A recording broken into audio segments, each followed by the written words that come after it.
It started with the sound of laughter, not the good kind, but the kind that echoed off the marble walls like knives being sharpened. In the heart of Haverhill Industries' glassy corporate lobby, 4 suited men stood around a man in a faded gray janitor uniform. His mop bucket sat tipped over, soapy water spreading slowly across the tiles. The men towered over him smirking, throwing careless insults that bounced off the pristine walls. Words about worthless nobodies, washed-up failures, and man too broke to be a man. The janitor just stood there, quiet, holding the wooden handle of his mop like it was a shield. His name was Caleb Rook, a man in his mid-30s, lean but strong, his brown eyes tired but steady. He didn't speak much. He didn't have to, because sometimes silence says more than shouting ever can. And then one of the men, a tall one with slicked back hair and a cruel grin, shoved him hard. Caleb stumbled back, catching himself before hitting the floor. The laughter rose louder. He looked down at the spreading water, the mop rolling slightly away, and then he breathed in. Slow, calm, resigned. Something changed in his eyes then. No one could have expected what happened next. Before the bullies could blink, Caleb swung the mop up in a clean, practiced arc, catching the ringleader square in the chest. The man stumbled back into another, crashing against the lobby wall. Caleb pivoted, twisting the mop handle like a quarterstaff, striking the third man's wrist and sending his coffee flying. In less than 10 seconds, 4 men, who had mocked a janitor, were on the floor, groaning, drenched, and defeated. The security cameras caught every moment, and behind the glass doors, Evelyn Hart, the CEO of Haverhill Industries, had frozen mid-step, watching everything unfold through the reflection of the morning sun. She didn't know it yet, but the man she just saw defend himself with a mop would soon change everything she thought she knew about people, and about strength. If you believe in kindness, second chances, and stories that prove the human spirit never breaks, please like, comment, share, and subscribe to Kindness Journal. Let's spread hope together. The chaos ended quickly. Security was called. The 4 aggressors, all mid-level executives, were escorted out. Caleb, meanwhile, quietly began mopping the spilled water again as if nothing had happened. He didn't gloat. He didn't speak. When Evelyn finally approached him, heels clicking sharply against the floor, she expected to find arrogance. Instead, she found humility.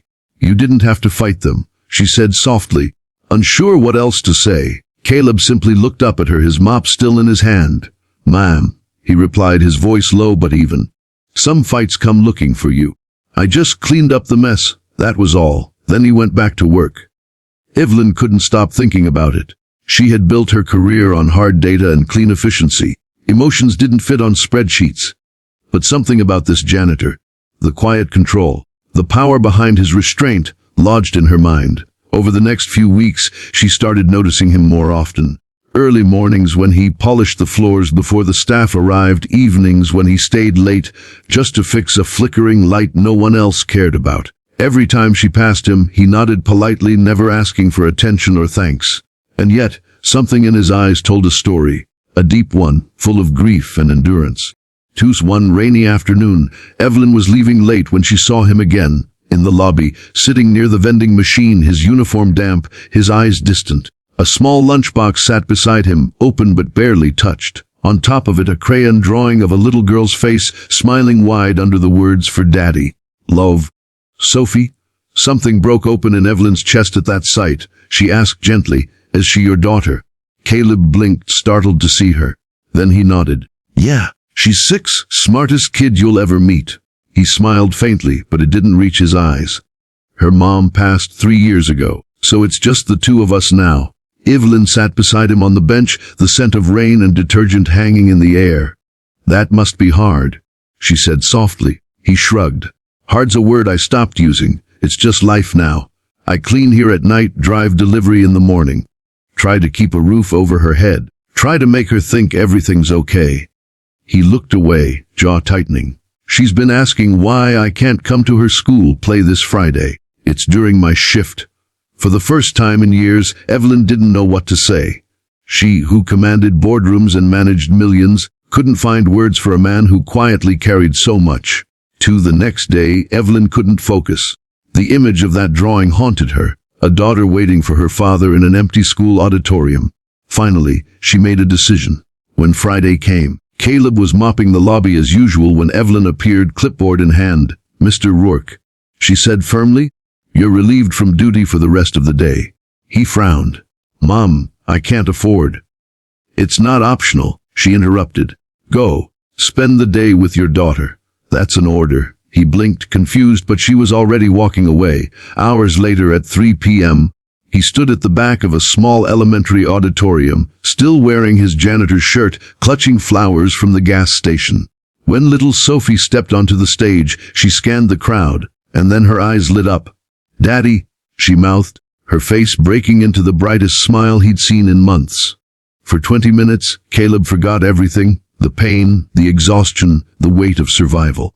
All that existed was that little girl's voice, shaky but proud, echoing through the room. Evelyn, who had quietly slipped into the back row, saw the whole thing, and for the first time in years, she felt something shift inside her. Coup later that week, word about the mop fight resurfaced. The video leaked onto the internet, spreading faster than anyone expected. "Janitor defends himself against corporate bullies" was the headline everywhere. Comments poured in, admiration, outrage, disbelief. But when the board called for disciplinary action to preserve the company's image, Evelyn refused. "No," she said coldly. "We protect our people, not punish them for surviving." Still, the board pushed back. They argued that Caleb's actions invited chaos, that his background might reflect poorly on the brand. That word, background, stuck with her. Late one evening, Evelyn went through the HR files herself. Caleb's employment history was spotless. But something caught her eye, a line buried deep in his record. "Former Lieutenant U.S. Army Special Forces." She froze. Then she read on. "Commendations for bravery, leadership under fire, honorable discharge after injury." It hit her like lightning. The man scrubbing her hallways had once commanded soldiers in combat. He'd led men into impossible missions and brought them home. No wonder he'd handled those bullies with such precision. He wasn't just a janitor, he was a protector. Still was, just in a different uniform. The next morning, she called him into her office. He stood awkwardly by the door, hat in hand, eyes wary. "You wanted to see me, ma'am?" Evelyn looked at him across her desk, her voice gentler than before. "Mr. Rourke, or should I say Lieutenant?" He stiffened slightly. "That was a long time ago. I read your file," she continued. "You didn't just serve, you led, you saved lives." He hesitated, then said quietly, "Those were different days. I don't talk about them much. Doesn't change what I am now." Evelyn leaned forward. "You're right, it doesn't, but maybe it should change what you do now." She offered him a folder. Inside were plans for a new corporate security program. Training, discipline, integrity. "I want you to run this," she said. "Not as a janitor. As Director of Safety and Training. You've already proven what kind of leader you are." For a long moment, Caleb just stared at the papers. His lips parted slightly, but no words came out. Finally, his voice broke. "Ma'am, I don't know what to say." "Say you'll take it." She smiled softly. "For Sophie." He swallowed hard and nodded. "I'll take it." Months passed, and the once quiet janitor became the heart of the company's culture. He trained staff not just to protect buildings, but to protect each other. He brought discipline, respect, and humanity into a place that had forgotten what those words meant. Sophie visited the office sometimes, her drawings now taped proudly on her father's new glass office wall. And Evelyn. She often found herself watching them from afar, realizing that sometimes life hides greatness in the humblest corners. The world saw a janitor. She saw a man who never stopped standing back up. One afternoon, as sunlight streamed through the windows, Caleb walked past the lobby where it had all begun. He paused, mop still in hand, not because he needed it anymore, but because he refused to forget where he came from. The reflection in the marble showed a man transformed, but still grounded. He smiled faintly. "Wes, we did clean up the mess after all," he murmured. If this story touched your heart, please like, share, and subscribe to Kindness Journal. Every click helps us share stories of courage, hope, and second chances with the world. Before you go, tell us in the comments, what's a moment when kindness or courage changed your life? We'd love to hear your story.